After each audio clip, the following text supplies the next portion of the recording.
በአማራ ክልል ሰሜን ወሎ ዞን በሚገኝ አንድ ቀበሌ 53 ቤቶች ተቃጠሉ። በቃጠሎ ምክንያት ከ160 በላይ ሰዎች ለተረጅነት ተጋልጠዋል።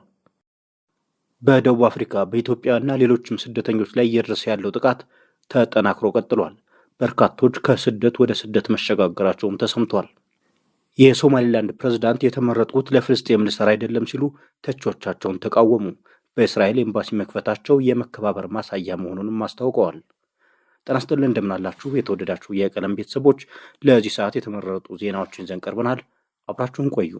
ለቻናላችን አዲስ የሆናችሁ ሰብስክራይብ አድርጎ ይህንን ቪዲዮም ላይክ፣ ኮሜንት እና ሸር በማድረግ ለወዳጆቻችሁ እንዲደርስ በማድረግ አግዙን። አሁን ወደ ዝርዝር ዘገባዎች አልፋለሁ። በልጆች ጨዋታ 53 ቤቶች ወደ አመድነት መቀየራቸው ተሰማ። እሳትና ነገር ትንሹ ይበቃል ይላሉ አበው ሲተርቱ። በአማራ ክልል ሰሜን ወሎ ዞን ያጋጠመው ዘግናኝ አደጋ የተረቱን እውነትነት ያረጋገጠ ሆነዋል።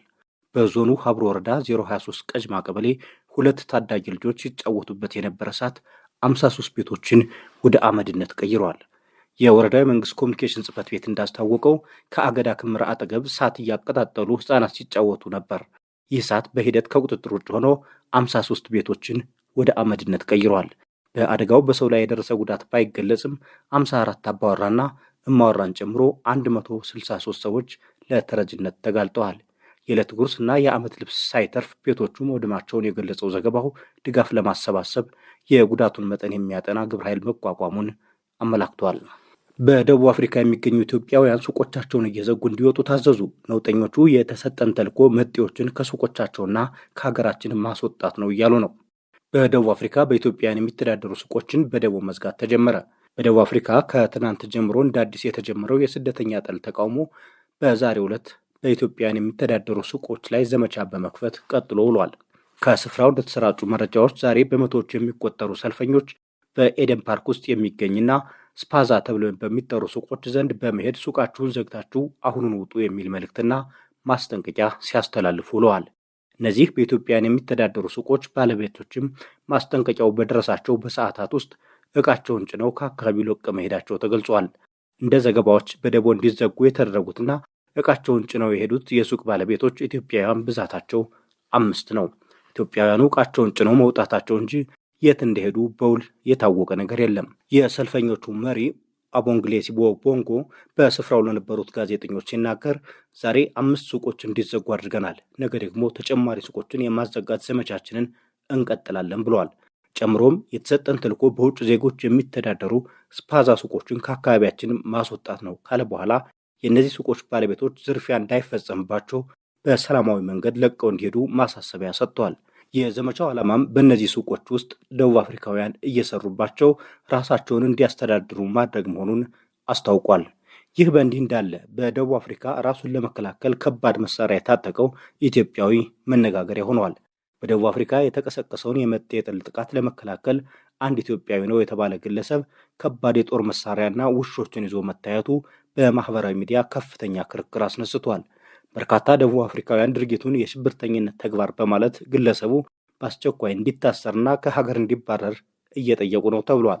በአንጻሩ የሌሎች የአፍሪካ ሀገራት ዜጎች ግለሰቡ ንብረቱንና ሕይወቱን የመከላከል ሙሉ መብት እንዳለው በመጥቀስ ድርጊቱን ደግፈውታል፣ አድንቀውታል።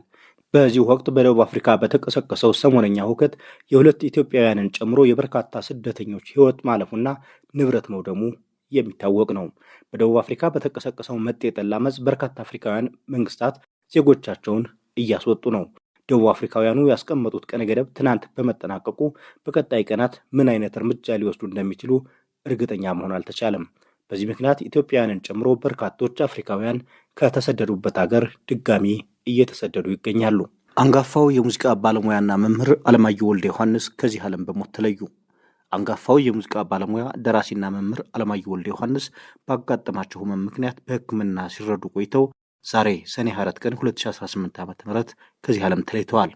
አቶ አለማየሁ ተወልደው ያደጉት አዲስ አበባ 4 ኪሎ አካባቢ ሲሆን የልጅነት ጊዜያቸውንና የመጀመሪያ ደረጃ ትምህርታቸውን በወክማ ትምህርት ቤት አሳልፈዋል። ገና በለጋ ዕድሜያቸው በ80 መንገድ ላይ ሲጫወቱ የነበራቸው ልዩ የኪነ ጥበብ ፍቅር ወደፊት ለደረሱበት ታላቅ የጥበብ ከፍታ መሰረት እንደነበር የቅርብ ጓደኞቻቸው ይመሰክራሉ። የሙዚቃ ህይወታቸውን በኢትዮጵያ የባህር ኃይል የጦር መርከብ ላይ የሙዚቃ መሳሪያዎችን በመጫወት የጀመሩት አቶ አለማየሁ በኋላም የያሬድ የሙዚቃ ትምህርት ቤት በመግባት የመሰንቆና የፒያኖ ትምህርቶችን ለ4 ዓመታት ተከታትለዋል። ትምህርታቸውን እየተከታተሉም በአዲስ አበባ የባህል ማዕከል ውስጥ በሳክስፎን ተጫዋችነት አገልግለዋል። አቶ አለማየሁ አሁን ላለ የሙዚቃ ፍቅር መሰረት የሆነኝ የባህል ማዕከል ቆይታዬ ነው ሲሉ በወቅቱ የነበራቸውን ቆይታ ይገልጹም ነበር።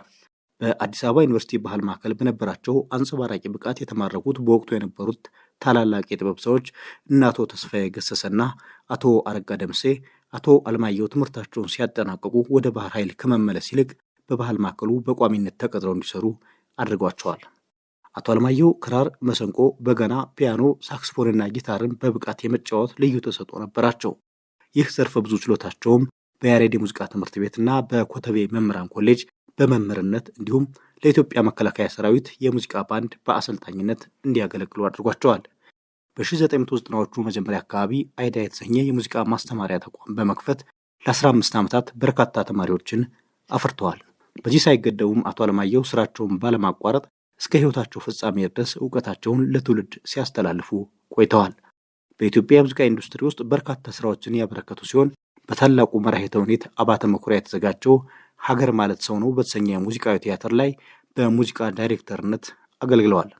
በተጨማሪም ለተለያዩ ዩኒቨርሲቲዎችና ተቋማት መዝሙሮችን ደርሰዋል።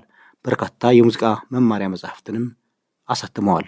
የሙዚቃ ስራ በጣም ደስ ይላል፣ ነገር ግን ፈታኝ ነው ይሉ የነበሩት አቶ አለማየሁ ወልደ ዮሐንስ ስርዓተ ቀብር ነገ ሐሙስ ሰኔ 25 ቀን 2018 ዓ.ም በእንቁ ልደታ ማርያም ቤተክርስቲያን እንደሚፈጸም ታውቋል። በህልፈታቸው ቀለም የተሰማትን ሐዘን እየገለጸች ለቤተሰቦቻቸው፣ ለወዳጅ ዘመዶቻቸው እንዲሁም ለአድናቂዎቻቸው መጽናናትን ትመኛለች። በመጨረሻም የሶማሊላንድ ፕሬዝዳንት ለፍልስጤም ለመስራት እንዳልተመረጡ ተናገሩ። የሶማሊላንድ ፕሬዝዳንት አብዱራህማን መሐመድ አብዱላሂ ኢሮ መንግስታቸው በኢየሩሳሌም ኤምባሲ ለመክፈትና ከእስራኤል ጋር ሙሉ ዲፕሎማሲያዊ ግንኙነት ለመጀመር ያሳለፈውን ውሳኔ በተመለከተ ከሙስሊም አገራት ለሚቀርብባቸው ተቃውሞ ጠንከር ያለ መልስ ሰጥተዋል። ፕሬዝዳንቱ ትናንት በሀርጌሳ ባደረጉት ንግግራቸው የአገራቸው ኤምባሲ በምዕራባዊ ኢየሩሳሌም መከፈቱን አስታውሰው ይህም በበርካታ ሀገራት የእስራኤል ግዛት ሆኖ እውቅና የተሰጠው ቦታ መሆኑን አስረግጠው ተናግረዋል። የሶማሌላንድ የውጭ ፖሊሲ በሀገሪቱ ጥቅም የሚመራ መሆኑንም በጽኑ አስገንዝበዋል። ሲናገሩም እኔ የተመረጥኩት ለፍልስጤም ለመስራት አይደለም፣ እኔ የተመረጥኩት የሶማሌላንድን ጥቅም ለማስጠበቅ እንድሰራ ነው በማለት የአረብ ሀገራቱን ተቃውሞ ቁብ እንደማይሰጡት አስረግጠው ተናግረዋል። ይሁን እንጂ ፕሬዝዳንቱ በንግግራቸው ሶማሌላንድ ፍልስጤምን እንዳልጎዳችና የፍልስጤማውያንን የወደፊት ጣፋንታቸውን የመወሰን መብት እንደሚደግፉም ተናግረዋል። ላለፉት 35 ዓመታት ሶማሌላንድ ሙስሊም ሀገራትን ጨምሮ ከዓለም አቀፉ ማህበረሰብ እውቅና ለማግኘት ጥረት ስታደርግ መቆየቷን ያስታወሱት ፕሬዝዳንቱ አጥጋቢ ምላሾች እንዳላገኘችም ጠቅሰዋል። ጨምረውም ሶማሌላንድ ከሙስሊሙ ዓለም ጋር ወንድማማች ግንኙነት ያላት ናት፣ ነገር ግን ሙስሊሙ ሀገራት የሶማሌላንድን ህልውና እውቅና ለመስጠት አልደፈሩም። እስራኤል ግን ለመጀመሪያ ጊዜ ለሶማሌላንድ እውቅና በመስጠቷ ዲፕሎማሲያዊ ግንኙነት ጀምረናል ብለዋል።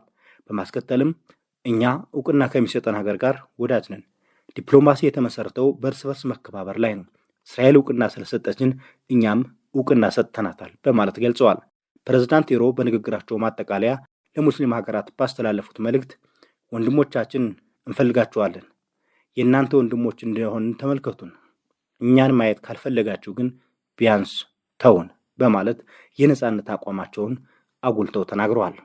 ሶማሊላንድ ላለፉት 35 ዓመታት ሰላማዊ የስልጣን ሽግግር እያደረገች ጠንካራ ዲሞክራሲያዊ ስርዓት መገንባት የቻለች ሀገር ናት። ነገር ግን ከ30 ዓመታት በላይ መንግስት አልባ ሶማሊያ የግዛት ያክል ናት በማለት ጥያቄ ታነሳለች። እንደ ግብፅና ቱርክ ያሉ የኢትዮጵያ ታሪካዊ ጠላቶች ደግሞ ሶማሊላንድ እውቅና ማግኘቷን በእጅጉ ተቃውመዋል። የተቃውሟቸው መሰረቱ ደግሞ አንድም ኢትዮጵያን ሁለትም እስራኤልን መቃወም ነው። የተወዳችሁ የቀለም ቤተሰቦች ለዚህ ሰዓት ለእናንተ ይበጃሉ ያልናቸው መረጃዎች የእስካሁኖቹ ነበሩ። በሌሎች መረጃዎች መልሰን እስከምንገናኝ በሰላም